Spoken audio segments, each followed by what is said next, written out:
Hello everyone, today we are going to understand chapter 7 class 6 science. Very important topic, solution you can say, and if you have read the chapter so it will be easier for you to understand question answers. And हम कोशिश करेंगे कि chapter को English और हिंदी दोनों modes में समझें जिससे हिंदी मीडियम के बच्चों को भी अच्छे से ये समझ में आए. सो देखिए first question, what is question saying? Give 2 examples each of modes of transport. आपने बहुत ही जूनियर क्लासेस में भी पढ़ा होगा मोड्स ऑफ ट्रांसपोर्ट. ट्रांसपोर्ट का मतलब क्या होता है कि कोई भी वो एक व्हीकल जिससे हम एक जगह से दूसरी जगह जाते हैं. तो मोड्स ऑफ ट्रांसपोर्ट मीन जैसे बाय एयर या वाटर, बाय रोड. तो आपको कोई भी 2 एग्जाम्पल देने हैं, land transport, water transport and air transport. बहुत इजी क्वेश्चन, जूनियर क्लासेस में आप पढ़ के आए हैं. तो लैंड ट्रांसपोर्ट में कोई भी लिख सकते हैं आप, car, bus, truck, rail etcetera. Water you can use ship, boat, yacht etcetera. Air में आप हेलीकॉप्टर, एरोप्लेन, इस तरीके से. ये बहुत ही इजी क्वेश्चन है. तो modes of transport is one of the easiest question, और इतने इजी क्वेश्चन रेयर ही टीचर पूछते हैं सीनियर क्लासेस में. Now next question related to little bit maths. 1 metre is equal to dash centimetre. अगर आपने पढ़े हैं कि 1 किलोमीटर में कितने मीटर होते हैं, 1 metre has how many centimetre, अगर नहीं पढ़े तो याद करिए, आपने मैथ के चैप्टर्स में पढ़े होंगे बहुत जूनियर क्लासेस में. तो 1 metre is equal to 100 centimetre, यानी कि 1 मीटर में 100 सेंटीमीटर होते हैं. अगर ये क्वेश्चन पूछा जाता है कि 1 kilometre has how many metre, तो क्या आ जाएगा? आप देखिए उसमें आ जाएगा 1000 मीटर आ जाएगा. Next 5 kilometre is dash metre. जो 5 किलोमीटर होते हैं उसमें कितने मीटर हैं? तो देखिए अभी मैंने आपको बताया 1 किलोमीटर हैव 1000 मीटर होता है. तो 5 किलोमीटर में कितना है? आप मल्टीप्लाई कर सकते हैं कि 1000 मल्टीप्लाई टू 5, तो कितना हो जाएगा? 5000 मीटर. ध्यान रखिएगा ये उल्टा भी पूछा जा सकता है. अगर पूछा जाए कि 5000 मीटर में कितने किलोमीटर है, तो आप डिवाइडेड बाय 1000, आपको क्या करना है? बस उसकी यूनिट से डिवाइड कर देना है. नेक्स्ट क्वेश्चन, क्योंकि ये पूरा चैप्टर मेजर और कहीं ना कहीं आपके मोशन पे है, तो अब मोशन से रिलेट हो रहे हैं क्वेश्चंस, थोड़ा ध्यान से समझेंगे. Motion of a child on a swing. देखिए कोई झूला है जिसके ऊपर बच्चे खेल रहे हैं, झूल रहे हैं. तो उसमें क्या होता है, जब हम झूले पे बैठते हैं वो प्रॉपर डिस्टेंस में जाता है और प्रॉपर टाइम में वापस आता है. जब कोई भी इक्वल ड्यूरेशन में जाके वापस रिपीट होता है उसका मोशन, तो इस टाइप के मोशन को हम क्या बोलते हैं? पीरियोडिक मोशन बोलते हैं. तो swing is a good example of periodic motion. ध्यान रखिएगा बहुत पूछा जाता है. स्विंग्स पे बैठना या गिटार के वायर जो होते हैं प्ले करना, क्लॉक है, जो पेंडुलम है, वो सब क्या है? पीरियोडिक मोशन है.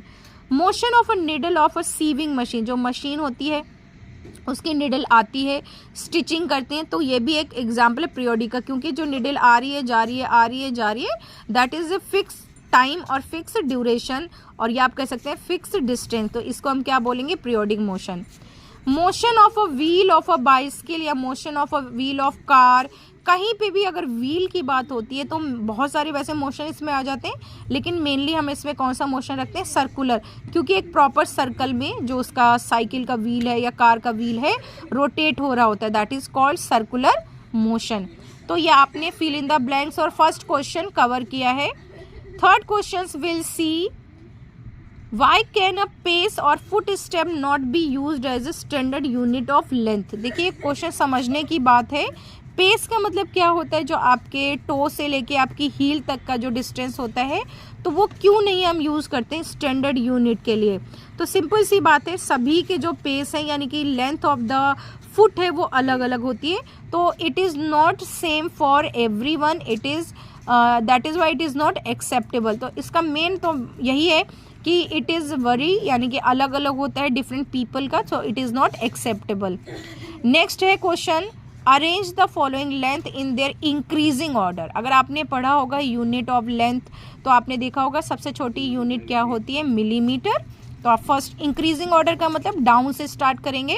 सो फर्स्ट ऑफ ऑल मिलीमीटर, उससे बड़ी यूनिट क्या होती है? Centimetre, then metre, then kilometre. तो इस तरीके से अगर यही डिक्रीजिंग ऑर्डर में आता, तो डिक्रीजिंग ऑर्डर में आप क्या करेंगे? सबसे पहले किलोमीटर रखते, फिर आप मीटर को रखते, फिर आप सेंटीमीटर, देन मिलीमीटर. ध्यान रखिएगा क्वेश्चन को आपको समझना होता है, कभी भी teacher same to same questions नहीं देते हैं.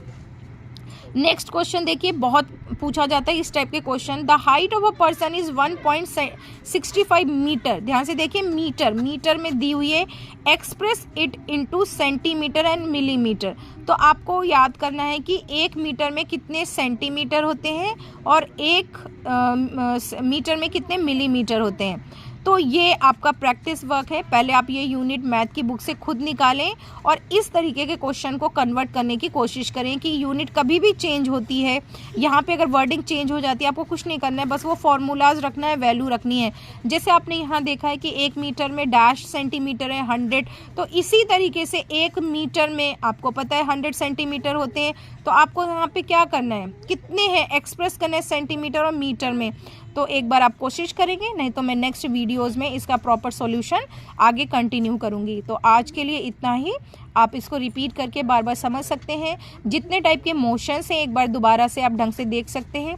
कोई भी मोशन जो फिक्स डायरेक्शन में नहीं होता है, कोई डायरेक्शन फिक्स नहीं है, टाइम फिक्स नहीं है, जैसे बटरफ्लाई मूव कर रही है, तो इस टाइप के मोशन को क्या बोलते हैं, to and fro motion, to and fro motion या रैंडम मोशन। जो कि एक सर्कल में फ्लो हो रहा होता है, that is called circular motion. जो प्रॉपर टाइम पे रिपीट होता है, that is called periodic motion. तो ये कुछ एक अपनी इंपॉर्टेंट चीज़ें देखी चैप्टर 7 की class 6। Thank you, have a nice day. मिलते हैं पार्ट 2 में इसी चैप्टर के।